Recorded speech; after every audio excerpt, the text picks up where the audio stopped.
सुप्रभात बच्चों। आज जो टॉपिक के हम लोग बात करने वाले हैं वो है हमारे पास साउंड वेव, या अगर देखा जाए तो बोल सकते हैं हम लोग कंप्लीट मैकेनिकल वेव देखने वाले हैं। क्लास 11th का बहुत ही इंपॉर्टेंट टॉपिक है, हर साल हर एग्जाम में क्वेश्चंस होते हैं, तो प्लीज़ इन क्वेश्चंस को या इन केसेस को अच्छे से पढ़ लेना, और इससे रिलेटेड क्वेश्चंस आने के चांसेस कुछ ज़्यादा ही रहेंगे, तो ध्यान दें और ध्यान से पढ़ें। चलिए स्टार्ट करते हैं। हमारे पास पहला डेफिनेशन आता है वेव क्या है बेटा। तो वेव की अगर हम लोग बात करें तो वेव है डिस्टरबेंस, और ये वो डिस्टरबेंस है जो कि प्रोपोगेट करता है हमारे पास स्पेस में। ठीक है, और जब ये प्रोपोगेशन कर रहा होता है तो ये एनर्जी का ट्रांसफर करता है और मोमेंटम का ट्रांसफर करता है from one point two another point without transfer of the matter. यही सबसे इंपॉर्टेंट बात होती है कि एनर्जी का ट्रांसफर हो रहा है यहाँ पर एक जगह से दूसरी जगह, बट जो मास है, मैटर है, वो ट्रांसफर नहीं हो रहा। अब हम लोग बात करें तो हमारे पास मैकेनिकल वेव में अगर बात करें तो मैकेनिकल वेव में एनर्जी को ट्रांसफर होने के लिए मीडियम की रिक्वायरमेंट होती है, जैसे कि हमारे पास साउंड हो गया या स्ट्रिंग वेव हो गया। बट वहीं अगर आप बात करें इलेक्ट्रोमैग्नेटिक वेव में, तो ये वो वेव होते हैं जिनको एनर्जी ट्रांसफर करने के लिए किसी भी मीडियम की सहायता की जरूरत नहीं होती है, जैसा कि एक्सरे है, रेडियो है या लाइट हो, ये सभी ईएम वेव की कैटेगरी में आते हैं। फिर आता है हमारे पास मैटर वेव। ये वो वेव होते हैं जो कि एसोसिएटेड होते हैं मैटर, जैसे कि इलेक्ट्रॉन, प्रोटॉन और न्यूट्रॉन के साथ एसोसिएटेड होते हैं। नेक्स्ट अगर हम लोग बात करें तो हमारे पास मैकेनिकल वेव को और फर्दर डिवाइड किया जाता है, जिसमें है ट्रांसवर्स वेव और लॉन्गिट्यूडिनल वेव। तो ट्रांसवर्स वेव क्या है, जैसे कि वेव इन स्ट्रिंग की बात हो तो यहाँ पे वेव का प्रोपोगेशन तो फॉरवर्ड डायरेक्शन में हो रहा है, या मान लो पॉजिटिव एक्स में हो रहा है, बट जो पार्टिकल का मोशन है वो अप एंड डाउन हो रहा है। तो ऐसा मोशन या ऐसा वेव जिसमें direction of propagation and disturbance दोनों एक दूसरे के परपेंडिकुलर हो जाए, तो उसे हम लोग बोलते हैं ट्रांसवर्स वेव। फिर आता है हमारे पास लॉन्गिट्यूडिनल वेव। लॉन्गिट्यूडिनल वेव क्या कहलाता है बेटा? ये वो वेव है जिसमें कि वेव का डायरेक्शन ऑफ प्रोपोगेशन के डायरेक्शन वेव के डायरेक्शन ऑफ प्रोपोगेशन के डायरेक्शन में ही पार्टिकल का मोशन हो। फॉर एग्जांपल साउंड वेव, तो अगर ये पार्टिकल है तो साउंड वेव में पार्टिकल फॉरवर्ड एंड बैकवर्ड आ रहा होगा, टू एंड फ्रो मोशन कर रहा होगा ये। ठीक है, तो इस टाइप के मोशन को, जिसमें पार्टिकल का मोशन वेव के मोशन के या वेव प्रोपोगेशन के डायरेक्शन के पैरेलल हो जाए, तो उसको हम लोग बोल देंगे लॉन्गिट्यूडिनल वेव के बराबर हो जाएगा। ठीक है, फिर आता है हमारे पास प्रोग्रेसिव वेव, और दूसरा आ जाता है हमारे पास स्टेशनरी वेव। तो ये प्रोग्रेसिव वेव का मतलब क्या होता है कि एनर्जी प्रोपोगेट कर रहा है। ठीक है, जिसका इक्वेशन अगर हम लोग लिखें तो वो ए sine omega t minus k x का फॉर्म होता है। बट स्टेशनरी वेव अगर हम लोग बोला जाए, ये वेव वो वेव होते हैं जिसमें नेट एनर्जी फ्लो कहीं पे जाता नहीं है, या नेट एनर्जी फ्लो नहीं हो रहा होता, बट एनर्जी कन्फाइंड होती है लूप्स में। तो ये लूप्स और इसी के अंदर ही जो एनर्जी है हमारे पास वो कन्फाइंड होती है, इन लूप्स के अंदर ही एनर्जी कन्फाइंड होती है। बट ये वेव प्रोपोगेशन के डायरेक्शन को सेटिस्फाई या वेव इक्वेशन को सेटिस्फाई कर जाती हैं। मतलब कंडीशन टू चेक वेव की उस कंडीशन को सेटिस्फाई कर जाती है, तो इसलिए ये दोनों वेव के कैटेगरी में ही आती है। ठीक है, तो स्टेशनरी वेव को भी हम लोग वेव ही बोलते हैं, because d square y by d t square is equal to velocity of the wave का square into d square y by d x square का फॉर्म सेटिस्फाई हो जाता है। फिलहाल हम लोग वापस आते हैं हमारे पास कि एंगुलर वेव नंबर या प्रोपोगेशन कांस्टेंट क्या होता है। तो के की वैल्यू 2 पाई बाई लैम्डा लिख देते हैं हम लोग। वेव नंबर की बात की जाए तो 1 बाई लैम्डा के बराबर होता है। अच्छा, अगर हमारे पास इक्वेशन दिया गया y is equal to sine omega t minus k x, इसका मतलब क्या है? वेव प्रोपोगेशन पॉजिटिव डायरेक्शन में है, अगर माइनस की जगह पे प्लस आ गया तो नेगेटिव डायरेक्शन में है। पार्टिकल का वेलोसिटी एंड वेव वेलोसिटी के बीच में जो रिलेशन है दैट इज हमारे पास dy बाई डी एक्स। यहाँ पे आप पार्टिकल वेलोसिटी निकाल सकते हैं dy बाई डी टी, तो मैं उसको जरा यहाँ पे लिखा हुआ है। तो dy बाई डी टी जो कि है पार्टिकल का velocity, that is equal to minus wave velocity into slope. अब ये जो स्लोप है बेटा, या इसका दूसरा तरीका क्या है कि हम लोग इसको लिख सकते हैं negative of the slope into wave velocity के बराबर होता है पार्टिकल का वेलोसिटी। पार्टिकल वेलोसिटी का मैक्सिमम वैल्यू ओमेगा ए के बराबर होता है। वेव वेलोसिटी की बात की जाए तो हमारे पास ओमेगा बाई के बराबर होता है, या फ्रीक्वेंसी इनटू लैम्डा के बराबर होता है। Phase difference and time difference के बीच में अगर हमारे पास रिलेशन निकालना हो तो वो रिलेशन आ जाता है हमारे पास 2 pi by T into time या डेल्टा टाइम के बराबर। Phase difference and path difference के बीच में अगर रिलेशन निकालना हो तो 2 pi by lambda into delta x के बराबर। अच्छा, अब हम लोग बात करें प्रेशर प्रोग्रेसिव वेव, तो अगर हमारे पास y is equal to a sine omega t है, तो प्रेशर वेव हमारे पास p is equal to p not cos omega t minus k x का फॉर्म होता है। मतलब जो प्रेशर वेव है हमारे पास वो हमेशा 90 डिग्री आउट ऑफ फेज होता है डिस्प्लेसमेंट वेव के। जो प्रेशर पी नॉट है उसका जो मैक्सिमम वैल्यू होता है दैट इज बल्क के बराबर, तो बल्क मॉडुलस ए इंटू के बराबर होता है। अच्छा, इंटेंसिटी ऑफ साउंड अगर लिखा जाए तो वो हमारे पास किसके बराबर हो जाएगा बेटा? वो हो जाता है हमारे पास 1 by density into wave velocity into omega square into a square के बराबर।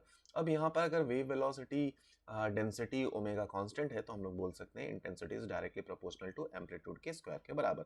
Power transmitted by vibrating string अगर बात की जाए तो उसके लिए जो हमारे पास इक्वेशन है that is half into m v into omega square into a square के बराबर हो जाएगा। एनर्जी पर यूनिट वॉल्यूम को अगर बात किया जाए तो यहाँ पर हम लोग एनर्जी डेंसिटी की बात कर सकते हैं और उसकी वैल्यू आ जाएगी 1 by rho into a square omega square के बराबर। फिर अगर हम लोग इंटेंसिटी को डिफाइन कर दें तो इंटेंसिटी हो जाएगा हमारे पास यहाँ पर velocity of the wave into you के बराबर हो जाएगा। ठीक है, आइए वेव वेलोसिटी की बात करें हम लोग मैकेनिकल वेव में, मतलब स्ट्रिंग की में के केसेस में अगर देखा जाए तो वेव वेलोसिटी का इक्वेशन हमारे पास आ जाएगा under root of t by m के बराबर। यहाँ पर एम क्या है? एम की जगह पर आप म्यू भी याद रख सकते हैं। म्यू है हमारे पास मास पर यूनिट लेंथ। अब मास पर यूनिट लेंथ को डेंसिटी ऑफ द वायर और लेंथ में अगर हमें चेंज करना हो तो हम लोग लिख सकते हैं velocity of the wave is equal to t divided by. अब मास को क्या लिखा जा सकता है बेटा? मास पर यूनिट लेंथ है, ये मास पर यूनिट लेंथ था तो डेंसिटी इनटू एरिया भी लिखा जा सकता है, वही बात कर दिया, डेंसिटी इनटू एरिया। तो एक इक्वेशन आ गया, टी बाई पाई रो के बराबर हो जाएगा हमारे पास।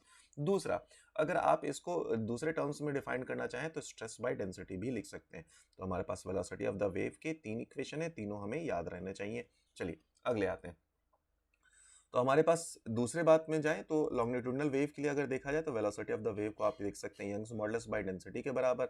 अगर हमारे पास एक्सटेंडेड सॉलिड है तो वहां पर bulk modulus plus 4/3 coefficient of rigidity या मॉडुलस ऑफ रिजिडिटी बाय रो के बराबर हो जाएगा। अगर बात किया जाए लिक्विड में तो V is equal to bulk modulus by density के बराबर हो जाएगा। अच्छा, ठीक है। और अगर बात की जाए इन गैसेस में तो यहाँ पर हम लोग गामा टाइम्स ऑफ पी के बराबर इसको लिख देंगे, तो बल्क मॉडुलस को रिप्लेस कर देंगे गामा इंटू पी से। ठीक है, अच्छा, अगर हम लोग गैसेस में बात करें तो P बाई रो को हम लोग लिख सकते हैं RT बाई MW, तो यहाँ से भी लिख सकते हैं kinetic in theory of the gases से लिखा जाए तो VRMS की value under root of 3RT by M के बराबर हो जाएगी। तो दोनों इक्वेशन को हम लोग यहाँ पर इक्वेट कर सकते हैं। प्रेशर वेरिएशन की बात की जाए तो अगर प्रेशर को हम लोग बात करें तो एज सच कोई खास इफेक्ट नहीं होता है स्पीड ऑफ साउंड का, बट टेम्परेचर की बात की जाए तो जैसे जैसे टेम्परेचर इंक्रीज होगा velocity of the wave increase होता जाएगा। ह्यूमिडिटी से अगर देखा जाए तो ड्राई एयर में जो स्पीड ऑफ द साउंड है वो लेस होता है as compared to humid air में। बिकॉज क्या होता है बेटा? Because of the increase in density. ठीक है, तो ड्राई एयर का डेंसिटी जनरली ज्यादा हो जाता है ह्यूमिड एयर के कंपैरिजन में, इसीलिए। चलिए यहां से आप देख सकते हो, है ना, P is inversely proportional to. अगर फ्रीक्वेंसी की बात की जाए तो फ्रीक्वेंसी ऑफ द साउंड का कोई ऐसा खास रिलेशन नहीं है। लाउडनेस में बात करें तो लाउडनेस हमारे पास क्या बताता है कि साउंड का इंटेंसिटी कैसा है, और इसीलिए हमारे पास आया कि loudness is equal to 10 log base 10 I by I not. I not हमारे पास कांस्टेंट या रेफरेंस फ्रीक्वेंसी हो, इंटेंसिटी होता है जो कि आदमी सुन सके, वो उसकी वैल्यू होती है 10⁻12 वैट पर मीटर स्क्वायर के बराबर। ठीक है, अच्छा, अब लाउडनेस को अगर हम लोग चेंज इन लाउडनेस दो प्लेसेस के बीच में बात किया जाए तो आई नॉट वाला फैक्टर कैंसिल आउट हो जाएगा, तो I2 बाई I1 आ जाएगा। मतलब क्या है कि सपोज एक प्लेस पे इंटेंसिटी हमारे पास था I1, वहां पे है लाउडनेस L1, दूसरे प्लेस पे है L2, वहां का इंटेंसिटी क्या होगा ये बताइए। तो वो सब आप इस रिलेशन से निकाल सकते हैं। फिर आता है हमारे पास पिच। पिच का रिलेशन बेसिकली है हमारे पास फ्रीक्वेंसी से ज्यादा शार्प साउंड हो अगर, ठीक है, तो उसका मतलब क्या होता है, जो या स्टिल साउंड है तो उसका मतलब हो जाता है कि फ्रीक्वेंसी हाई है, और अगर डल साउंड है तो हम लोग बोल देते हैं कि फ्रीक्वेंसी उसका लो है। ठीक है, आइए इस क्वेश्चन को करते हैं हम लोग। यहाँ पर हमारे पास क्या क्या बातें बोली गई हैं पर जरा समझे कि हमारे पास वेलोसिटी ऑफ द साउंड दिया है हाइड्रोजन गैस में एनटीपी पे 1270 के बराबर है, मिक्स किया गया है हाइड्रोजन एंड ऑक्सीजन जो कि है रेशियो 4:1 में। तो बताइए कि वेलोसिटी क्या होगा।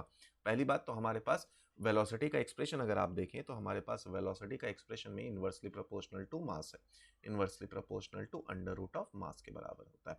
तो हमें मास ऑफ द मिक्सचर निकालना होगा। मास ऑफ द मिक्सचर कैसे आ जाएंगे बेटा? तो मास ऑफ द हाइड्रोजन पता है, नंबर ऑफ मोल भी पता है, तो 4 into mass of the hydrogen पता है हमें जो कि H2 है, तो 2 के बराबर हो जाएगा। दूसरा आया हमारे पास 1 इंटू ऑक्सीजन है O2, तो वो हमारे पास 32 के बराबर आ जाएगा। 4 + 1 यहाँ पर आ गया हमारे पास 5 की वैल्यू।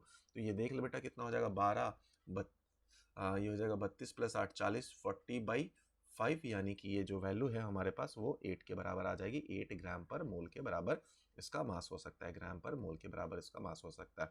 अब आप लिख सकते हैं तो 1270 divided by V1 should be equal to under root of, mixture में है हमारे पास तो under root of 8 divided by 2। तो अब यहाँ से आप 4 2 से 4 चला जाएगा, V1 की वैल्यू आ जाएगी हमारे पास 1270 डिवाइडेड बाई 2, यानी कि 635 के बराबर आ जाएगा। पहला ऑप्शन हमारे पास हो जाएगा। आइए फिर हम लोग अगले केस पे चलते हैं। अगला केस क्या है, हमारे पास वेलोसिटी ऑफ द वेव बताना है और ये स्ट्रिंग में बताना है। ठीक है, तो स्ट्रिंग यहाँ पर हमारे पास खींचा हुआ है, तो स्ट्रिंग में जो टेंशन होगा बेटा किसके बराबर हो जाएगा, mg के बराबर हो जाएगा। तो आप टेंशन को mg से रिप्लेस कर सकते हैं। म्यू की वैल्यू को आप क्या लिख सकते हैं, डेंसिटी इंटू एरिया लिख सकते हैं, तो वहां से भी ये काम लिखा जा सकता है। अगर इसी टेंशन के लिए जगह पर इसे पानी में डिप कर दिया जाए तो हमारे पास चेंजेस क्या होंगे, टेंशन जो वेट अपरेंट होता है फ्लूइड के केस में mg in bracket density of the liquid divided by density of the solid, तो यहाँ से आ जाएगा। और टेंशन की जगह पर हम लोग v वाले एक्सप्रेशन में अपना पुट कर देंगे टेंशन की वैल्यू। फिर आता है हमारे पास टाइम टू रीच दिस। अगर कोई एक वायर है जिसमें आपने वेव पल्स बॉटम में जनरेट किया तो कितने टाइम पे ये ऊपर आ जाएगा, या velocity as a function of x क्या हो जाएगा। तो velocity as a function of x अगर निकाले तो v की value under root of g x के बराबर हो जाएगा। ठीक है, time to reach this height अगर बोला जाए या कंप्लीट लेंथ बोला जाए तो time is equal to 2 under root of l by g के बराबर आ जाएगा। अगर दोनों मासेस को आप कंसिडर कर देते हैं यहाँ पर तो टेंशन की वैल्यू चेंज हो जाएगी।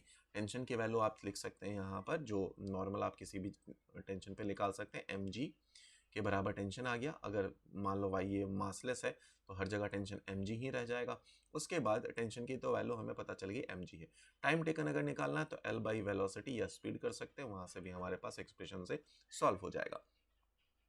आइए फिर हम लोग बात करें, अगर दोनों में मास ऑफ द स्ट्रिंग भी है और मास हैंग भी किया गया है तो वेलोसिटी ऑफ द बॉटम पे देखें तो टेंशन क्या होगा, इस जगह पे टेंशन सिर्फ इस mg के बराबर होगा, तो बॉटम पे ये हो गया। टॉप पे देखें तो टोटल मास हो गया हमारे पास 1m मास जो हैंग कर रहा था, दूसरा स्ट्रिंग का मास, तो दोनों के कारण v1 एंड v2 निकल कर आ जाएगा। उसके बाद आता है हमारे पास अगला case superposition of the waves के बारे में। ठीक है, तो सुपरपोजिशन ऑफ द वेव क्या होता है हमारे पास कि अगर देखा जाए वेव का तो डिस्प्लेसमेंट, वेव पार्टिकल्स के डिस्प्लेसमेंट हो रहे हैं और ये जो वेव है, मान लो ये वेव हमारे पास जा रहा, ये दूसरा वेव जा रहा और यहाँ पर आकर दोनों सुपर इम्पोज कर रहे हैं, इंटरफेस कर रहे हैं। तो अब इसमें क्या होने वाला है कि जो यहाँ पर पार्टिकल है उनका मैग्नीट्यूड इन दोनों के सम के बराबर होगा। ठीक है, अब ये सम कैसा होगा, ये डिसाइड करेगा कि किस टाइप से दोनों वेव एक दूसरे पे ओवरलैप करें, जिसको हम लोग बोल देंगे इंटरफेरेंस। तो अगर इंटरफेरेंस की बात की जाए या चलो पहले बोल लेते हैं सुपरपोजिशन। तो सुपरपोजिशन होने पे 3 फैक्टर बनने वाले, एक तो आ जाएगा इंटरफेरेंस, दूसरा बनने वाला है बीट और तीसरा आ जाएगा हमारे पास स्टैंडिंग वेव के बराबर आ जाएगा। ठीक है, तो इंटरफेरेंस का मतलब क्या होता है हमारे पास, जब दो वेव सुपरपोज करेंगे या सुपर इम्पोज करेंगे जिनका फ्रीक्वेंसी ऑलमोस्ट सेम होगा और एम्पलीट्यूड भी लगभग सेम होगा। बीट में करेंगे जब, तो बीट फेनोमेना का मतलब क्या है, सुपरपोजिशन तो हुआ है बट जो फ्रीक्वेंसी है वो बिल्कुल पास पास है, इक्वल फ्रीक्वेंसीज है। यहाँ पे एम्पलीट्यूड लगभग बराबर आप रख सकते हैं। ठीक है, आइए दूसरी बात अगर हम लोग करते हैं सुपरपोजिशन या स्टैंडिंग वेव, जिसमें हम लोग बात करें तो दोनों वेव का एम्पलीट्यूड वगैरह हम लोग सेम ले लेंगे ताकि हमारा क्वेश्चन या एक्सप्रेशन सिंप्लीफाइड हो जाए। बट यहाँ पर वेव प्रोपोगेशन अपोजिट डायरेक्शन में होनी जरूरी है, तभी हम लोग स्टेशनरी वेव के बारे में बात भी करेंगे। ठीक है, तो हमारे पास इंटरफेरेंस ऑफ साउंड वेव का पहला कंडीशन क्या है कि इनका फ्रीक्वेंसी सेम होना चाहिए, वेवलेंथ सेम होना चाहिए, सेम वेलोसिटी का होना चाहिए। ठीक है, अच्छा अब अगर इनका इंटेंसिटी निकाला जाए तो net intensity let's say y1 हमारा वेव है, y2 भी वेव है, दोनों के बीच का फेज डिफरेंस फाई के बराबर है। तो जो रिजल्टेंट एम्पलीट्यूड आएगा बेटा उसका आप इक्वेशन निकाल सकते हैं, that is under root of a1 square plus a2 square plus twice a1 a2 cos theta के बराबर। इसी के बाद हम लोग फर्दर आगे बढ़े तो हाँ, इंटेंसिटी का क्योंकि अपने को पता है intensity is directly proportional to amplitude का स्क्वायर, अगर ओमेगा कांस्टेंट रह गया तो इंटेंसिटी का इक्वेशन लिखने के बाद हम लोग एम्पलीट्यूड का इक्वेशन लिखने के बाद हम लोग इंटेंसिटी के बारे में बात कर सकते हैं। तो इंटेंसिटी का इक्वेशन हम लोग लिख सकते हैं I1 plus I2 plus twice root of I1 I2 cos theta के बराबर। अच्छा, अब जब मैक्सिमम इंटरफेरेंस हो रहा होगा तो cos थीटा की वैल्यू 0 रहेगी, cos और मिनिमम रहेगा तो इंटरफेरेंस के लिए पाई के बराबर फेज डिफरेंस होना चाहिए। तो आप maximum interference and minimum interference के लिए इंटेंसिटीज निकाल चुके हैं। तो I1 I2 आ गया, यहाँ से I1 I2 का एक्सप्रेशन हम लोग यूज कर सकते हैं। ये जो आई मीन का रेशियो है बेटा, इसी को कई बार कॉन्ट्रास्ट रेशियो भी बोल दिया जाता है। कंस्ट्रक्टिव इंटरफेरेंस के लिए बात किया जाए तो हमारे पास जो थीटा रहेगा वो कैसा रहेगा, 0 रहेगा, 2 पाई रहेगा, 4 पाई रहेगा या 2n पाई रहेगा। मतलब जो वेवलेंथ रहेगा वो लैम्डा रहेगा, 2 लैम्डा रहेगा, n लैम्डा रहेगा। तो उस टाइम में आई मैक्स की वैल्यू आप इस तरीके से लिख सकते हैं। अगर डिस्ट्रक्टिव इंटरफेरेंस बोले तो यहाँ पे जो फेज डिफरेंस है वो ऑड मल्टीपल ऑफ पाइज होंगे, तो पाई होगा, 3 पाई होगा, 5 पाई होगा, या वेवलेंथ के टर्म्स में lambda by 2, 3 lambda by 2 so on होता रहेगा। तो इस टाइम में जो इंटेंसिटीज का हमारे पास इक्वेशन होगा वो ये रहेगा, आप उसको भी ध्यान में रख सकते हैं। आइए उसके बाद आता है हमारे पास वेव कॉम्बिनेशन। ठीक है, तो अगर हमारा वेव प्रोपगेट कर रहा है रेयर से डेंसर की तरफ, तो ये हमारे पास इंसिडेंट रे है या इंसिडेंट वेव है, ये जाकर टकराने वाला है और ये हमारे लिए डेंसर मीडियम है। तो क्या होगा, कुछ पार्ट यहाँ पे ट्रांसमिट कर जाएंगे, तो ये जो वेव दूसरे में चला गया उसको बोलते हैं ट्रांसमिटेड वेव, उसको बोलते हैं transmitted wave.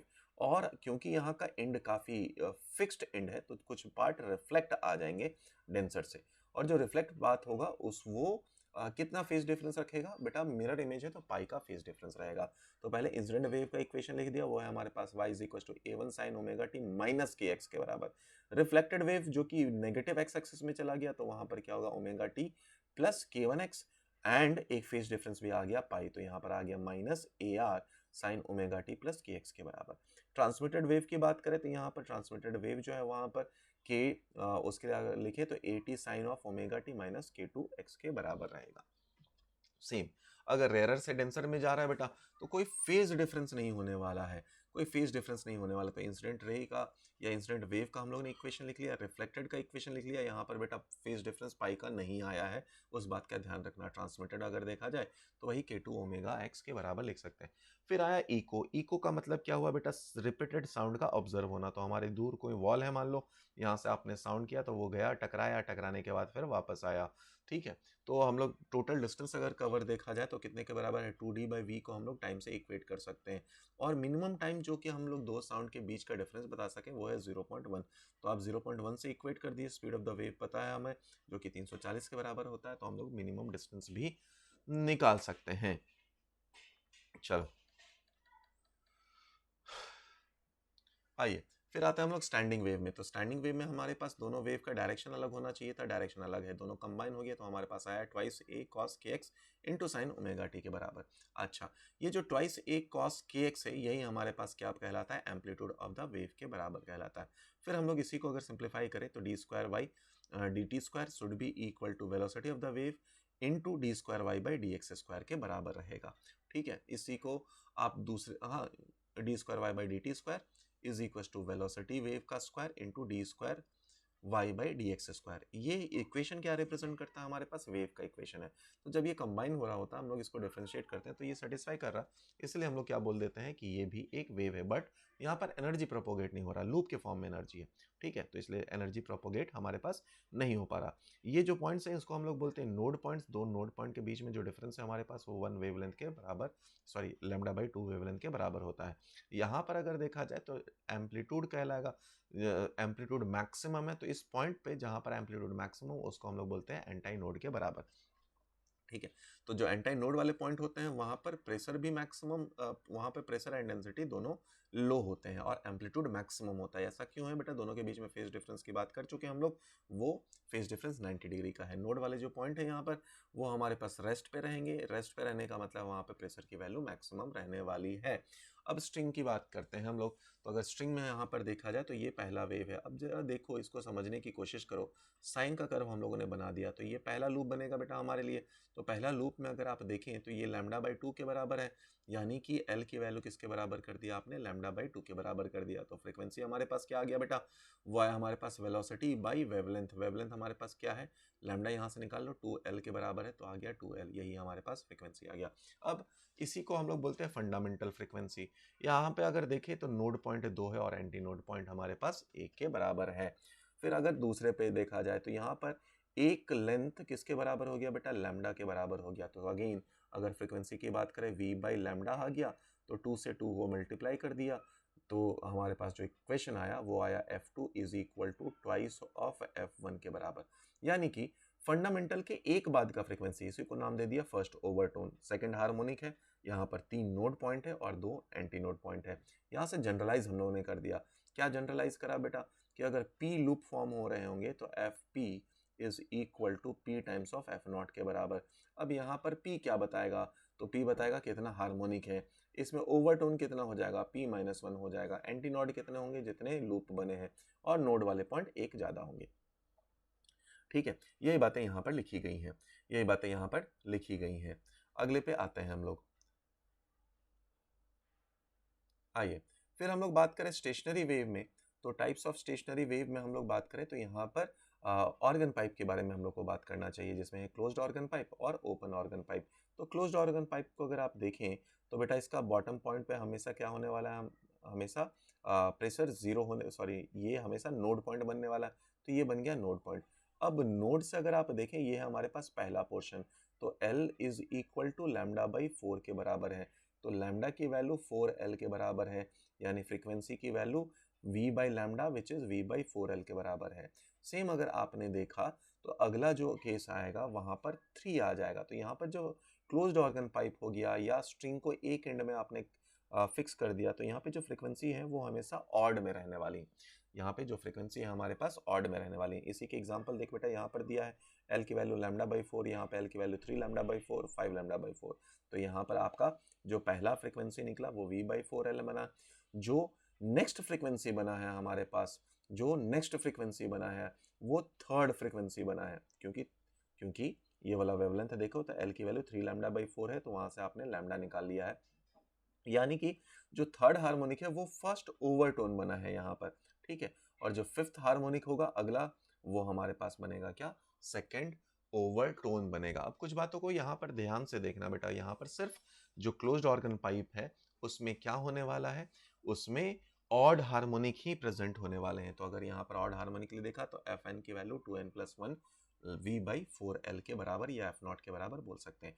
Open organ pipe की बात की जाए तो ओपन ऑर्गन पाइप का मतलब क्या है बेटा, कि हमारे पास मैक्सिमा था इस पॉइंट पे at t is equal to, या एंड वाले पॉइंट पे, तो मैक्सिमा से मैक्सिमा ये वाला पॉइंट है, यानी कि लैम्डा बाई 2, यहाँ से यहाँ तक का डिस्टेंस लैम्डा बाई 2 के बराबर है, तो lambda by 2 is equal to L, तो यहाँ पे फ्रीक्वेंसी हमारे पास निकल कर आ गया।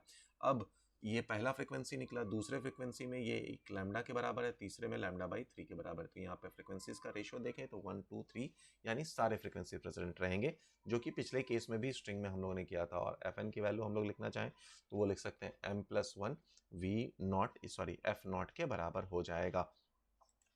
अगले केस में आते हैं हम लोग, तो अगला केस जो हमारे पास है वो एंड करेक्शन का है। एंड करेक्शन का मतलब क्या होता है बेटा, जो एंड है हमारे पास पाइप का वहां पर मैक्सिमा एग्जैक्टली नहीं बन रहा, उससे थोड़ा आगे बन रहा, एंड दैट इज E। तो अगर हम लोग देखें तो हमारे पास जो लैम्डा बाई 4 है, लैम्डा बाई 4 है वो किसके बराबर हो जाएगा, यहाँ से यहाँ तक लैम्डा बाई 4 है वो है L1 प्लस E के बराबर। तो लैम्डा बाई 4 को हम लोग L1 प्लस E के बराबर निकाल सकते हैं, तो यहाँ से लैम्डा की वैल्यू आ जाएगी, यहाँ से लैम्डा की वैल्यू आ जाएगी जो कि आ जाएगा 4 in bracket L1 plus E के बराबर। सेम अब क्या किया हम लोगों ने, पानी का लेवल को कम करा। पानी का लेवल को कम करने से क्या हुआ बेटा हमारे पास, सच दैट अगला मैक्सिमम हमें हर्ड होता है। तो अगला, और यही कंसेप्ट आ जाता है रेजोनेंस ट्यूब के एक्सपेरिमेंट में भी। तो मान लो इसको आपने वाटर लेवल को कम करा सो दैट आपको अगला मैक्सिमा दिखे, तो आप दोनों के बीच का डिफरेंस अगर देखें, दो फ्रीक्वेंसी है या रेजोनेंस है, फ्रीक्वेंसी हमें पता है बेटा, जरा ध्यान से देखना, तो हमारे पास दोनों L2 माइनस L1 की वैल्यू लैम्डा बाई 2 आ जाएगी। यहाँ से लैम्डा मिल जाएगा हमें, लैम्डा मिल गया तो हमारे पास फ्रीक्वेंसी आ जाएगा, बिकॉज या वेलोसिटी निकालना चाहिए वो निकल जाएगा अगर फ्रीक्वेंसी नोन है तो V बाई लैम्डा से हम लोग कार्यक्रम यहाँ पर कर सकते हैं। अच्छा, फिलहाल तो बात करें इंड करेक्शन के लिए, तो जो इंड करेक्शन है इस केस में हमारे पास वो कितने के बराबर है, 0.3 डायमीटर के बराबर, या इंड करेक्शन की वैल्यू रखें तो 0.6 इंटू आर के बराबर है। ठीक है बेटा, तो यहाँ से हम लोग फ्रीक्वेंसी अगर निकालना चाहें तो हम लोग क्या लिख सकते हैं, वेलोसिटी अपॉन लैम्डा, लैम्डा की वैल्यू है 4 इंटू यहाँ पर आ जाएगा L1 प्लस E, और E की वैल्यू आप 0.6 R से रख सकते हैं। सेम एक्सपेरिमेंट अभी रेजोनेंस ट्यूब का बात बताया कि दोनों के बीच का जो डिफरेंस रहेगा वो लैम्डा बाई 2 रहेगा, यहाँ से आप फ्रीक्वेंसी या वेलोसिटी जो भी बोला है आप निकाल सकते हैं। फिर आया सोनोमीटर। सोनोमीटर वायर में क्या होता है बेटा, यहाँ पे हम लोग टेंशन रखते हैं और पहला मैक्सिमा देखते हैं यहाँ पर इन दोनों के बीच का गैप, तो लेट्स से ये L1 है। फिर हम लोग थोड़ी देर बाद क्या करते हैं, इस गैप को बढ़ाते जाते हैं और चेक करते हैं कि अगला रेजोनेंस कब आएगा, जब तक यहाँ से यहाँ का बीच का डिफरेंस L2 आ जाता है, लेट्स से वो L2 है, तो L2 माइनस L1 यहाँ पर हमारे पास किसके बराबर आ जाएगा, फिर से L2 माइनस L1 की वैल्यू लैम्डा बाई 2 के बराबर आ जाएगा, यहाँ से लैम्डा आ जाएगा तो फ्रीक्वेंसी भी हमारे पास आ जाएगा। या वेलोसिटी आ जाएगा, जो भी आपको निकालना है। प्रेशर वेव पे हम लोगों ने बात किया था, तो अगर प्रेशर वेव की बात की जाए, pressure wave delta p is equal to minus d y by d x के बराबर होता है। अब यहाँ से डेल्टा पी की बात की जाए, डेल्टा पी नॉट जो है हमारे पास बक के बराबर है, तो बक के बराबर लिख दिया। अच्छा, यहाँ पर velocity of the particle, velocity of the wave का इक्वेशन भी हम लोग पहले लिख चुके हैं। उसी से आया कि change in pressure is equal to bulk modulus into velocity of the particle by velocity of the wave के बराबर हो जाएगा। अगला आता है नेक्स्ट पार्ट पे आते हैं बेटा। तो हमारे पास ये बीट फिनोमेना है। बीट फिनोमेना क्या होगा, याद करो, दोनों के बीच का जो फ्रीक्वेंसीज है वो बहुत कम होंगे, फ्रीक्वेंसीज के बीच का डिफरेंस काफी कम होगा। अब देखो, ये हमारे पास एक साउंड का सोर्स है, ये दूसरा साउंड का सोर्स है। अगर आप ध्यान से देखें तो दोनों के बीच में फ्रीक्वेंसीज आपको दिख जाएंगे, फ्रीक्वेंसीज का डिफरेंस। तो ये है दोनों के बीच का फ्रीक्वेंसी का डिफरेंस। अब इससे क्या होगा बेटा कि ये अल्टरनेट कंस्ट्रक्टिव डिस्ट्रक्टिव फॉर्म करेगा। जहां पर कंस्ट्रक्टिव है वहां पे एम्पलीट्यूड दोनों का सम हो जाएगा, जहां पे डिस्ट्रक्टिव है दोनों के डिफरेंस के बराबर आ जाएगा। तो frequency of the resultant wave हमारे पास ओमेगा 1 प्लस ओमेगा 2 के डिवाइडेड बाई 2 के बराबर हो जाएगा। बट बीट फ्रीक्वेंसी हमें मिलेगा जिसका एक ही काम है कि मॉड या beat is equal to under mod of f1 minus f2 के बराबर। ठीक है, आइए इसके एग्जाम्पल पे चलते हैं और इस एग्जाम्पल को थोड़ा सा ध्यान से समझने की कोशिश भी करेंगे हम लोग। ठीक है बेटा, आइए। तो हमारे पास पहला जो एग्जाम्पल क्वेश्चन है, इस एग्जाम्पल क्वेश्चन में थोड़ा ध्यान देना, क्योंकि सवाल डायरेक्टली यही होते हैं और कई बार ये सवाल आ चुका है। तो ट्यूनिंग फॉर्क है हमारे पास जो कि प्रोड्यूस कर रहा है 3 बीट पर सेकेंड जब किसी एक sounded together with fork of frequency इतना। तो हम लोगों ने एक ट्यूनिंग फॉर्क ले लिया जिसको, और दूसरा नून वाला रख लिया, तो ये है 364 का, और यहाँ पर बीट की वैल्यू है हमारे पास 3। अब जरा समझो बेटा, बीट की वैल्यू 3 है तो हमारे पास जो और बीट का फ्रिक्वेंसी क्या होता है हमारे पास 3 इज इक्वल टू, अगर आप लिखें तो f माइनस 364 के बराबर। यानी कि पॉसिबल क्या क्या है कि इसके पास जो फ्रिक्वेंसी है वो 361 हो या 367 हो। अब क्या बोला, इसमें लिटिल वैक्स इज एडेड, तो हम लोग ने यहाँ पर वैक्स लाया। अब जैसे ही वैक्स लगा दिया बेटा, तो हमें पता है वैक्स लगाने से क्या होगा, वैक्स लगा दिया तो यहाँ पर फ्रिक्वेंसी डिक्रीज होनी चाहिए। ठीक है, तो फ्रिक्वेंसी हमारे पास डिक्रीज होगी। ये हमारे पास 364 ही है। अच्छा, नंबर ऑफ बीट अब इस केस में बन गया है 2, तो नंबर ऑफ बीट हमारे पास 2 बना है बेटा। तो अब जरा समझो बात को कि नंबर ऑफ बीट बढ़ भी सकता था और कम भी हो सकता था, उन्होंने 2 वाले बात की। ठीक है, तो अगर 2 वाली बात की तो यहाँ पे जो पॉसिबल था वो क्या क्या पॉसिबल है कि 362 आ जाए और एक दूसरा फ्रीक्वेंसी हमारे पास बन जाए, देखो 362, और दूसरा हमारे पास 2 बीट के लिए बात कर रहा हूँ, फिर आएंगे ये ऑप्शन क्यों नहीं हो सकता, दूसरा हमारे पास 366 हो जाए।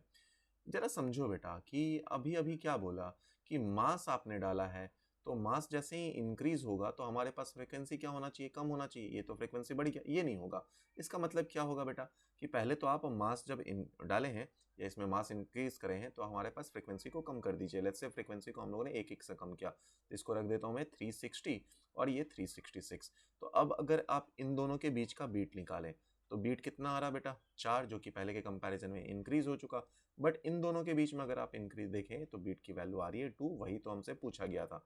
यानी हमारे लिए आंसर कौन सा है बेटा 366 और उसका करस्पॉन्डिंग ऑप्शन 367। तो हमारा आंसर हो जाएगा 367। बट याद रखना बेटा, मास इंक्रीज करा तो हमारे पास क्या हुआ, फ्रीक्वेंसी डिक्रीज हुआ।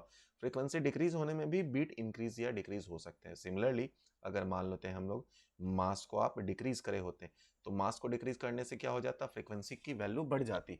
तो इसका मतलब क्या हो जाता, हमारे पास फ्रीक्वेंसी की वैल्यू बढ़ जाती, तो इसको 362 रख सकते थे और एक 368 रख सकते थे। अभी भी अगर आप सेम ट्यूनिंग फॉर्क रखें तो इन दोनों के बीच का बीट देखो तो 2 के बराबर हो गया, और इन दोनों के बीच का अगर 364, इन दोनों के बीच का बीट देखो तो 4 के बराबर हो गया।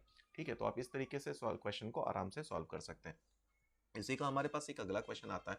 यहाँ पे 3 ट्यूनिंग फॉर्क दिए हुए हैं और इनके बीच में फ्रीक्वेंसीज बात की गई है। अब जरा समझो कि पहले वाले के लिए अगर देखा जाए तो इनका जो टाइम पीरियड होगा वो वाइब्रेशन का क्या होगा, 1/3 होगा, 2/3 होगा और 3/3 होगा, जिसकी वैल्यू 1 के बराबर है।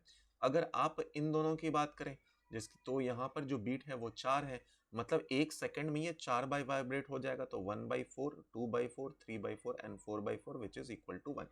फिर अगर आप 200 और 7 के बीच में देखें तो 7, तो ये 7 बार वाइब्रेट हो सकता है। तो 1/7, 2/7, 3/7, 5/7, 6/7 and 7/7 which is equal to 1। तो टोटल बीट कितने हुए, तो देख बेटा टोटल बीट यहाँ पर आ गया 2, यहाँ पर आ गया 3 और यहाँ पर आ गया हमारे पास कितने आ गए, ये 6। तो ये आ गए 6, इधर आया 2, इधर आया 3 और इधर आया 6। ठीक है, तो टोटल हो गया हमारे पास कितने, 11। और एक ये 1 सेकंड वाला जो कि तीनों के लिए कॉमन हो जाएगा, तो टोटल बीट हो गया हमारे पास 12 के बराबर। इसके बाद एक और केस आता है हमारे पास कि एक फ्रीक्वेंसी दिया है, दूसरे का फ्रीक्वेंसी दिया, तीसरे का दिया, चौथा दिया, ऐसे ऐसे दिया हुआ, दोनों के बीच में बीट दिया होता है। तो अगर ये F1 है बेटा, तो यहाँ पर आ जाएगा F1 प्लस बीट, यहाँ पे आ जाएगा F2 प्लस बीट, यहाँ पर आएगा F3 plus beat and so on. तो अगर nth का हमें फ्रीक्वेंसी बताना है बेटा, तो क्या लिख सकते हैं आप, f nth is equal to F1 जो कि इनिशियल वाला था, जितने भी यहाँ पर कॉइल्स या ट्यूनिंग फॉर्क रखे होंगे n-1 इंटू बीट के बराबर या डेल्टा एफ के बराबर। यहाँ से भी आप इस फॉर्मूले को सिंप्लीफाई कर सकते हैं।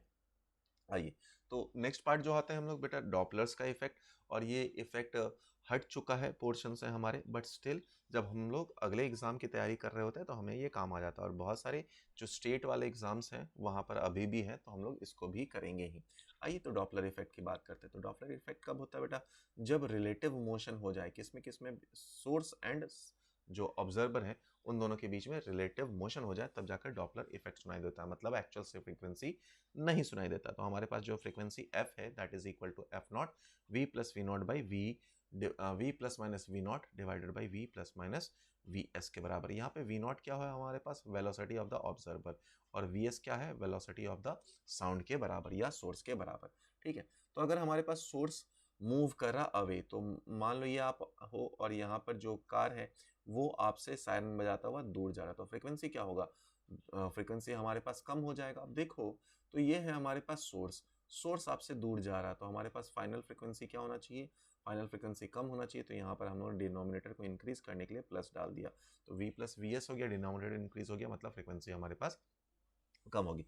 अगर अप्रोच कर रहा तो फ्रीक्वेंसी अगर अप्रोच करने लग जाए, तो अप्रोच करने पे क्या होगा, हमारे पास फ्रीक्वेंसी ज़्यादा सुनाई देगा। तो यहाँ पर डिनोमिनेटर कैसा होना चाहिए, सोर्स कहाँ पर है, डिनोमिनेटर में, डिनोमिनेटर हमारे पास कम होना चाहिए, तो माइनस कर दिया।